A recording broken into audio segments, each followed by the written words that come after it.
Der skete noget med hende efter Santiago. Hun var blevet skruet skævt sammen, og et eller andet havde klemt sig ind i revnen.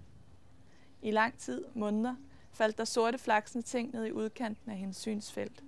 Jeg har valgt et stykke, der ligger hen imod slutningen af bogen, hvor tingene sådan set har flasket sig godt for hovedpersonen. På papiret, så har hun det fint. Hun har en kæreste, og hun skal have et barn med ham. Og så er der en eller anden lille ubetydelig ubestemmelighed, som får det hele til at falde fra hinanden for hende igen. Uden varsel masede og klemte det i brystet, og Victoria måtte spænde imod for at undgå, at det bredte sig som en slags desperation til resten af kroppen. Længsel efter fald for stor højde. En sugende fornemmelse, der fik hende til at tænke forfærdelige ting. Det her flugtinstinkt, som hun har gennem hele bogen, blusser op. Hun har døvet og dulmet og pøset på med de klare, rationelle sætninger, som Henrik med sit mørkerøde hår og for ryggen svingende håndtryk har bevæbnet hende med. Victoria havde virkelig gjort, hvad hun kunne, indtil hun i morges pludselig og uden nogen særlig grund havde givet efter.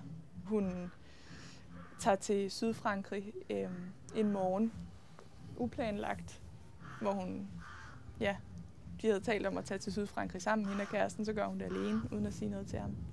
Og befinder sig på et hotel nede ved vandet, i sådan en turistby.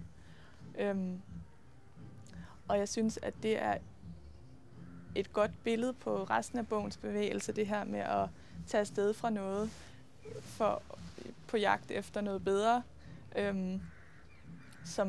som man heller ikke helt ved, hvad er.